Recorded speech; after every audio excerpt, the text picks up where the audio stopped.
जय सिया राम।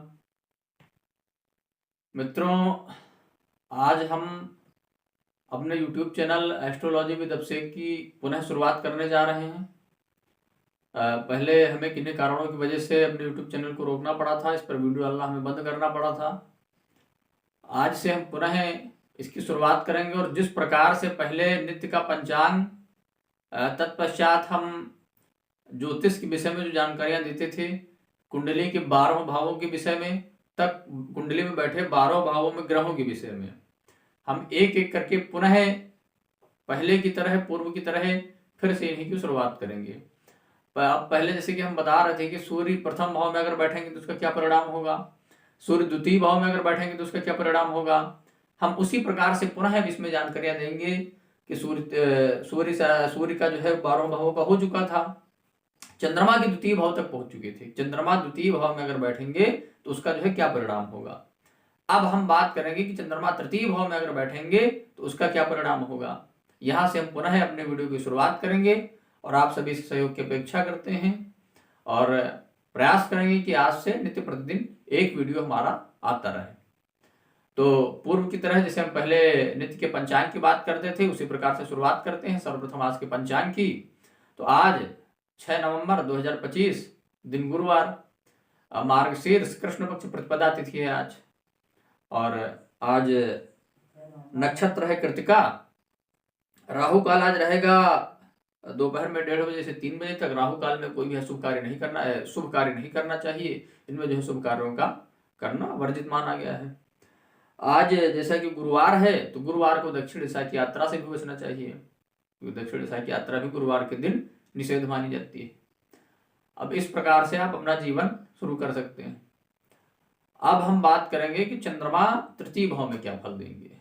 ज्योतिष के विषय पर आते हैं देरी न करते हुए। देखिए, चंद्रमा के तृतीय भाव की बात अगर हम करें, सर्वप्रथम हम जानते हैं कि तृतीय भाव किस चीज का है। हमारे कुंडली में 12 भाव होते हैं। 12 भावों में जो हमारा तीसरा भाव जो है वो पराक्रम का माना जाता है। बहुत प्यारा सा एक सूत्र है कि देहम द्रव्यम पराक्रमम कुसुख सुतो शत्रु कलत्रः मृति भाग्या राज्य पदम लाभम वयो लग्नतः। तो हमारा जो तीसरा भाव है वो बल का, पराक्रम का, बाहुबल का, बाहुबली तीसरा जो भाव है वो पराक्रम का भाव माना जाता है। अब पराक्रम के ग्रह है मंगल, तो इस प्रकार से जो है मंगल इस भाव के कारक ग्रह हुए तथा क्योंकि यहाँ पर तीसरी राशि है, मिथुन राशि है, तो बुध का यह घर हुआ, बुध का घर हुआ और मंगल यहाँ के कारक हुए। तो मंगल और बुध दो ग्रहों का इस भाव पर अधिपत्य माना जाता है। और जब मंगल और बुध के घर में चंद्रमा बैठ जाएंगे तो वह कुछ हद तक मिला जुला परिणाम ही आपको देंगे। क्यों? क्योंकि चंद्रमा और बुध की शत्रुता है और मंगल और चंद्रमा की मित्रता है। तो इस कारण से कहीं ना कहीं वो कुछ हद तक आपको मिला जुला परिणाम देते हैं। देखिए, एक सिक्के के दो पहलू होते हैं। चंद्रमा, अच्छा चंद्र कौन है? चंद्रमा कहा जाता है हमारे मन के कारक है। अगर चंद्र आपके जन्म कुंडली में, जन्मांग में अगर मजबूत है तो आपका मन भी मजबूत होगा, आपकी इच्छा शक्ति बहुत मजबूत होगी, आपकी संकल्प शक्ति बहुत मजबूत होगी, आप प्रतिज्ञावान व्यक्ति होंगे। एक बार जो भी मान लीजिए निर्णय लिया, अब उसको हमको पूरा करना है, किसी भी कीमत में, किसी भी हालत में हमको उसको पूरा करना है। और यदि आपका चंद्रमा अगर कमजोर है, मान लीजिए अंश बल से कमजोर है, किसी भी प्रकार से अगर पाप पीड़ित है, तो आपका मन बहुत कमजोर हो जाता है। और मन कमजोर होने का अर्थ ये है कि आपकी संकल्प शक्ति ही मजबूत नहीं होगी, और जब आपकी संकल्प शक्ति नहीं मजबूत होगी तो अपने जीवन में क्या कर पाएंगे। इसी कारण से चंद्रमा की मजबूती पर बड़ा विशेष ध्यान दिया गया है।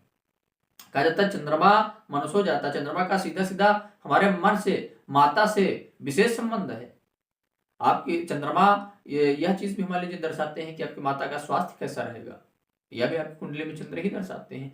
सूर्य दर्शाते हैं, सूर्य जैसे कि सूर्य का संबंध आपके शरीर में हड्डियों से, और उसके साथ में जो मुख्य संबंध एक आपके पिता से भी रहता है, और अन्य अन्य भी इनके विषय हैं, पर हम थोड़ा संक्षेप में इस पर मतलब बात कर रहे हैं।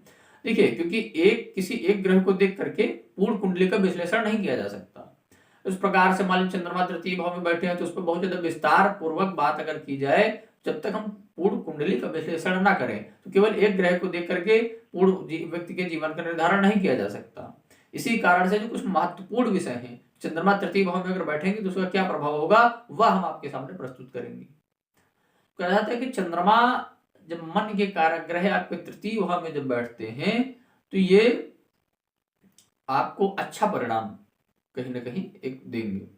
मतलब कुछ हद तक बुरा परिणाम माना जा सकता है पर फिर भी अच्छा परिणाम देते। वैसे तो कहा जाता है, ज्योतिषियों का ऐसा भी मानना है कि अगर तीसरे, छठे, 8वें, 12वें भाव में कोई भी ग्रह अगर ना बैठे, मान लीजिए खाली अगर वो रह जाए तो ज्यादा बढ़िया माना जाता है। बैठे भी अगर तो कोई मान लीजिए अशुभ ग्रह अगर बैठ जाए, जो पाप ग्रह हैं, है ना, तो तब भी बेहतर माना जाता है। तो शुभ ग्रहों का इनमें वैसे ज्यादा शुभ नहीं माना जाता है, पर कहे ना कि मान लीजिए एक सिक्के के दो पहलू हैं, तो कुछ हद तक अगर वो आपको अगर अच्छा परिणाम देंगे तो हो सकता है कहीं पर बुरा परिणाम दें, पर फिर भी ठीक है। चंद्रमा जब तीसरे भाव में बैठते हैं तो कहा जाता है कि आपको जो है माता का बड़ा विशेष सहयोग मिलता है।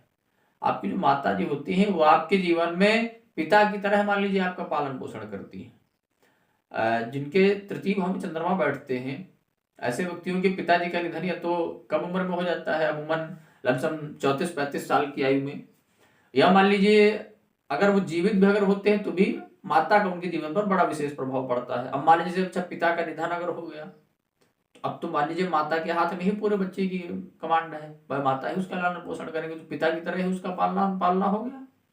और यदि अगर माता पिता दोनों जीवित हैं तो भी जो है माता का उसके जीवन पर विशेष प्रभाव पड़ेगा, इतना पिता का उस पर प्रभाव नहीं रहेगा। ऐसे लोग बड़े घुमक्कड़ स्वभाव के भी होते हैं, ये लोग घूमना बहुत पसंद करते हैं, यात्रा बहुत इनको पसंद होती है। मतलब जगह का परिवर्तन अगर होता रहे और अगर कोई इनको ऐसा व्यापार अगर मिल जाए कि जिससे जगह बदलने से ही, अर्थात ये इनका यात्रा भी साथ में करते रहे और इनको वहां से जो है धनागमन भी होता रहे, तो मान लीजिए फिर तो सोने पे सुहागा है, और भी मान लीजिए बढ़िया हो गया। तीसरे विषय इनके में कहा जाता है कि ऐसे लोग प्रसिद्धि भी बहुत प्राप्त करते हैं, अपने समय में बहुत प्रसिद्ध होते हैं, दूसरों का सहयोग करने वाले भी होते हैं ये लोग। और इसी प्रकार से जो है कुछ मिले जुले परिणाम चंद्रमा तीसरे भाव में जब बैठते हैं तो यह देते हैं।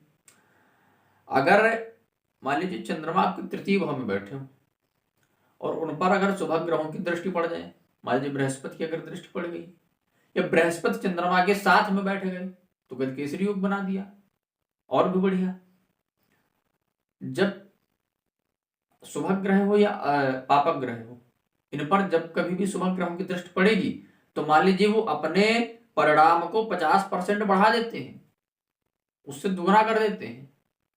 और चंद्रमा पे जब बृहस्पति की दृष्टि जब पड़ेगी तो अति शुभ माना जाता है। वो आप जो भी उनके जीवन में आपके परिणाम मिलने वाले हैं उनको दुगना करके आपको लौटाएंगे। तो इस प्रकार से हमने चंद्रमा तृतीय भाव में जब बैठेंगे तो उसका आज का वर्णन दिया, और आप इस वीडियो को देखिए और अपने कुंडली में आप देखिए कि आप कुंडली में चंद्रमा का स्थान कहाँ पर है, उस प्रकार से आप स्वयं का जीवन समझ सकते हैं। चंद्रमा के स्थान को देख करके आप अपने मन को जान सकते हैं, आप अपने ग्रहों की स्थिति को देख करके जब आप संपूर्ण कुंडली का विश्लेषण करेंगे तो अपने पूर्ण जीवन के विषय में भी जान सकते हैं। अब हम आज अपने शब्दों को यहाँ पर विराम देते हैं, कल पुनः एक नए टॉपिक के साथ में चंद्रमा चतुर्थ भाव में क्या परिणाम देंगे लेकर के आएंगे आपके सबके समक्ष। जय सिया राम।